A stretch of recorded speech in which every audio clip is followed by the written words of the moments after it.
Hey guys, it's Sarah. Welcome back to my channel.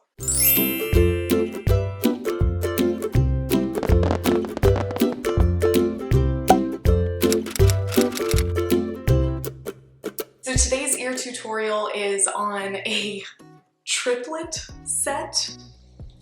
Trio. That's the word. Gonna be a good day for filming intros, I can tell. So today's ear tutorial is inspired by the ugly stepsisters and the evil stepmother from Cinderella. So each ear is a stepsister. It's supposed to be Anastasia, Drizella, and Lady Tremaine. And I did make these for my friend Holly over at Holly Ever After. We were in a box swap together and I sent these her way. So if you guys are interested in learning how to make these ears, be sure to stick around to watch this tutorial all the way through so that you can make your own set. This is a no-sew method, so don't worry if you are not a sewer, that is totally okay. You can still make these ears. And if you are interested in any other ear tutorials, guys, I have a lot. Be sure to subscribe to my channel and ring the notification bell so that you don't miss out on any future ear tutorials or other Disney DIYs or box swaps or tags or whatever else I decide to do on this channel. Thank you in advance, and let's jump into the tutorial. So starting out with supplies, I picked up some pink kind of satin fabric and then also some pink sparkly tulle. Both of these are from Hobby Lobby. And then I also picked up some blue sparkly tulle and some like light green satin type fabric, again from Hobby Lobby. I just really liked the glitter. It gave kind of an extraness to the sisters. And then for Lady Tremaine's bow, I'm doing a burgundy ribbon that I got from Hobby Lobby along with this little green that I got, little green gemstone button. And it's on like the carousel of buttons at Hobby Lobby. So starting with this pink fabric, I did end up ironing these just to try to get as many of the wrinkles out as I could after I cut them out. But I'm just taking my ear cutting line template, which I have linked below, tracing that on, and you will only need 2 of each color, so 2 pink and 2 green, because obviously each sister gets 1 ear. Just so you guys know, this pink fabric, I actually used it on another set of ears when I made, coincidentally, a pair of Cinderella ears that were inspired by her pink dress. So if you guys are big Cinderella fans, I will have that video linked below for you guys. But then, like I said, I went ahead and cut these out and then took them over to my ironing board and just kind of pressed out those wrinkles. The next step is cutting out the like cardboard, like the framing of the ear, if you will. So I'm just using an old Amazon box and I'm cutting out 4 cardboard pieces. I'm using the foam and batting template. Again, I have this linked below for you guys, and then I will just go ahead and cut those out with my scissors. Now, once I had those all cut out, I'm going to start attaching my fabric. So I'm only going to show you guys on the the Drizella ear, because it's the exact same process and I didn't want to make the video too long. But basically you're just going to apply a little bit of hot glue at the top and then fold the fabric over. I use these little silicone hot glue finger covers. They are fantastic. Initially, I honestly hated them, and then I kind of made myself start using them more, and I've become very accustomed to them. I get them from Dollar Tree, but all craft stores pretty much have them now. But it just allows you to tap the fabric down into the hot glue without burning yourself, and I work a lot faster with these, I've found. Now with this satin fabric, you do want to pull it smooth to where you don't have any wrinkles or lumps, but you also don't want to pull it so tight that you can't stuff the ear if you're wanting the ear to be fluffy. If you want a flat ear, then obviously just pull it tight and you're all done. But I did want to put a little bit of stuffing inside of these, so just make sure that you leave yourself enough slack in the center to where you can add a little bit of polyfill, which is what I'm doing here. So I'm just kind of pulling my polyfill apart just to make sure that it's nice and fluffed before I put it inside the ear. And then I'm just stuffing it comfortably. So I don't want to put too much in and make, the ear like overly pulling on that fabric and that cardboard, but I also didn't want it to be perfectly flat. I have made flat ears on my channel before, so if that's something that interests you, just check out my ear tutorial playlist. There's a lot on there. And then after you've got it stuffed to a plushness that you like, you're just going to use a little bit of hot glue just to close up that fabric on the bottom. Now, a fair warning on satin fabrics, they fray very, very easily, which is why you kind of have to work a little bit quickly, because the more you pull on the fabric, the more likely it is to start fraying. You also might want to overcut, so for example, use the template that I have linked below, but maybe cut on the outside of the line, just so that you have plenty of fabric to work with as you're pulling this tight around the cardboard. Obviously, you need to repeat that step on another cardboard frame because you're going to have to attach those two together. But I'm going to be using this tool kind of in between the two ears, if that makes sense. So I'm not going to attach them together just yet. But first, I'm going to open up this sparkly tool. Now, I'm going to warn you guys, this is glitter tool, which means you will have glitter everywhere. So if that is something that bothers you, maybe just get the matte tool that doesn't have any sparkle or glitz or glitter to it, or shake it out outside before using it, something like that, or lay something down as you're working. But I'm just warning you guys, a lot of glitter does come off of this stuff. But I wanted it to look like this was draped on the ear, similar to the accents on the girls' dresses, how they have like the bustles around the back and stuff. So I'm just kind of using this tool to emulate that. Now, because it's a sheer fabric, I am bunching it up so that we can really get the color pigmentation on it and not lose any of the detail on this. This just honestly took some playing around, guys, but the best way to attach it was to bunch it up and then add some hot glue and tap down that tool into the hot glue. Make sure you fully allow that to dry to the ear before manipulating the tool anymore though, because it will just rip off if you don't wait for the hot glue to set. Then I am going to kind of drape my tool across the ear. Again, just kind of play with this, make sure that you've got it the way you like it before you attach it. And I decided to make mine kind of go up and then come back down. So I'm doing almost like a upside down V shape. You could just drape it across almost like a U, but it just kind of depends on what you like. If you want to do this tutorial exactly, I did a upside down V, if that helps. And then same thing to attach it, I am just adding some hot glue on the other side. The center portion is actually the last thing that I'm going to glue. I found that to be the best way to make sure that I could center it the way that I want and I didn't accidentally shift while I was working and then had to work with less tool on the other side.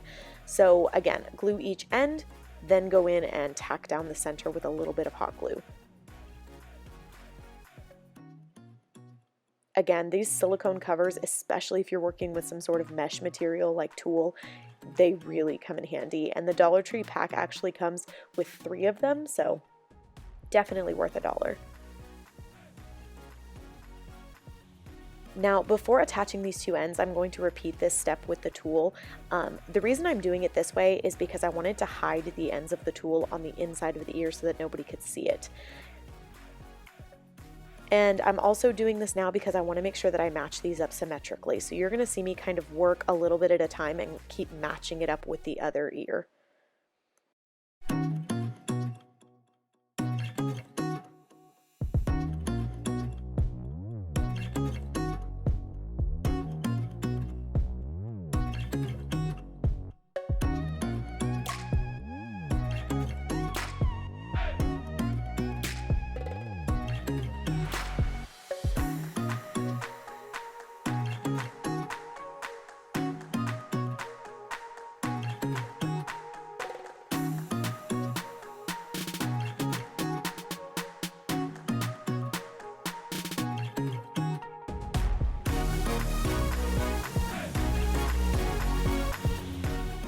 So now that I have both ends attached, I'm going to again tack down that center part last, and I'm doing this last again because I want to make sure that it lines up on the back side of the ear.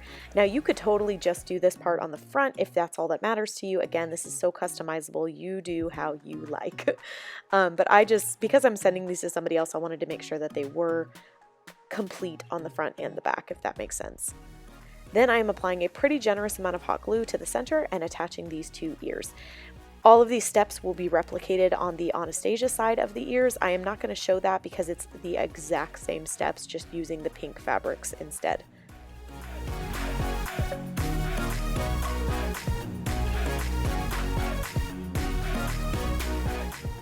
Now to cover up the edge or the seam of the ears, originally I planned on using this gold trim, but I really didn't like how it kind of interrupted what I was doing with the tulle.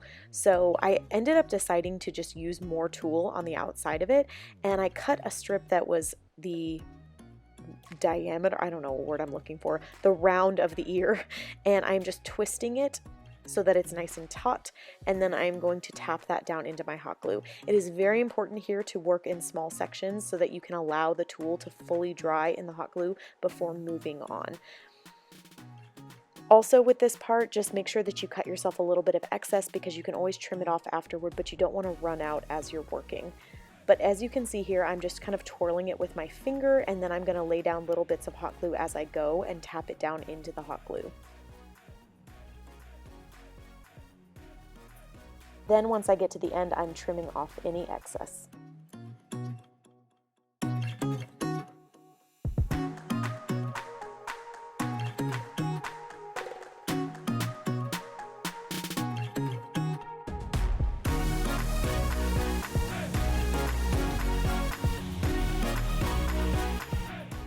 Moving on to the bow, I'm going to be using that satin ribbon that was in that burgundy color. I cut 2 strips that were about 10 inches long, and then I'm going to turn them into loops. So I'm going to add a line of hot glue and then tap down the other end of the ribbon to create almost like a little bracelet. I'm going to do this with the 2 sets of ribbon, or the set of ribbons, so that I can make a little bit of a larger bow. Also, I do have an entire tutorial on different ways to make bows, so if the ribbon bow is not your preference, I have a bunch of different ways for you to look into making a different type of bow. But basically, you'll just pinch one ribbon into your bow shape, and then you do the same thing with the bottom ribbon. After you have them both pinched, you'll attach them just by using a little bit of hot glue and wrapping around the center with a trim of your choice. I would not suggest using satin ribbon to wrap the bow around the center, only because, like I said earlier, it does fray really badly. You can use a lighter to seal the edges, but obviously don't burn yourself if you're going to do that. But once I have these bows pinched, again, I just put a little dot of hot glue into the center to retain that shape. And then after letting that glue set, I will attach these 2 sections together and wrap my trim around. I just attached this simple gold trim from Hobby Lobby around using hot glue.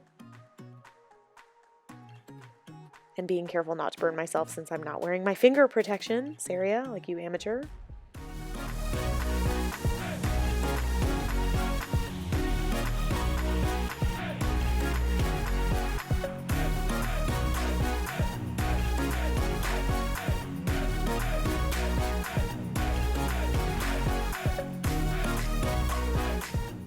The final little embellishment I wanted to add was this little green gem button. I found this again in the button section at Hobby Lobby, and the biggest reason I wanted it is because Lady Tremaine has like a neck embellishment in the movie that's more of a turquoise gem, but I thought that this one gave it a little more sparkle, so I went with this one. I'm not going to add that until I've attached the bow because I want to make sure that it sits right when it's all on the headband. To attach the ears, I am just using my ear spacing template that I've linked below for you guys. This just gives me the perfect spacing on my ears every time so that nothing is lopsided. And then again, I use hot glue on the bottom of the ear and firmly press that down onto the headband. If you'd like to cover your headband with fabric, I've done that in some other tutorials. Most of the time I choose not to do that just because I think the black headband is perfectly fine. But if that's something you're going to want to do, then follow one of my other tutorials where I show you guys that. Then I attach the other ear, and next we will be attaching the bow. One of the most important things in this process is making sure you allow your glue time to set, meaning completely dry, so that it performs a nice adhesion between the ear and the headband.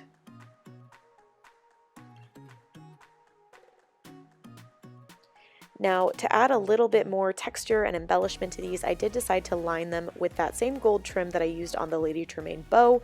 It's a very simple process. It also adds a little bit of reinforcement to the ears, just further attaching them to the headband. So I just do a thin line of hot glue on the base of the ear, and then I attach my trim, tapping it down into the glue, wrap it around the back of the ear, and repeat those steps.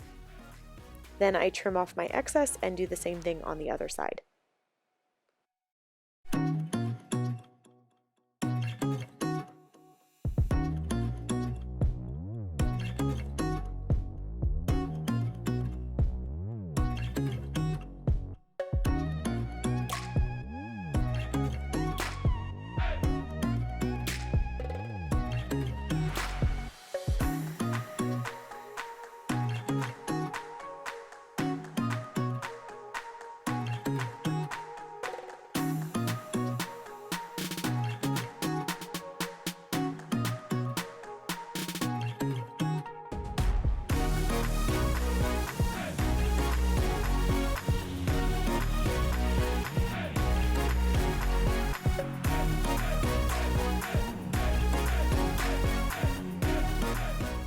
To attach the bow, I just add a little bit of hot glue to the bottom of it and then firmly press it down into the center of my headband. And then next I will be adding that gem on, but it is kind of important to look at the placement of the gem because you want to make sure that when you're wearing this on your head, it's not going to be, digging into the bottom of your head or hidden by your hair. So I kind of shift it upward just a smidge to make sure that the bottom of the gem is only touching the headband.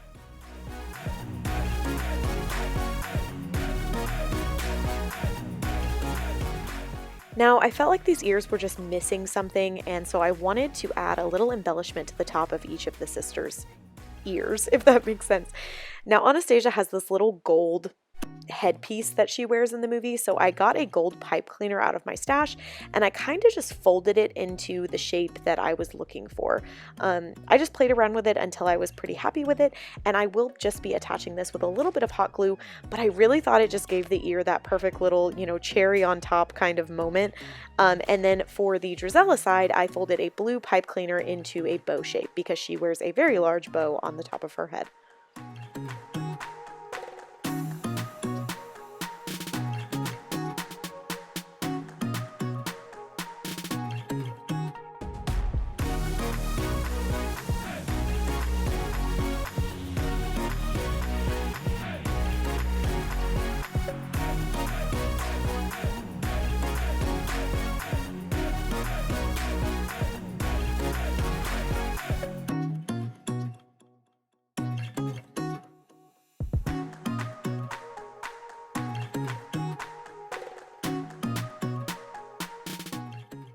And that is the last step in this ear process. I hope you guys enjoyed this tutorial. Please let me know what you think of it, and if you have any suggestions for future ear videos, let me know below and I will see what I can make happen.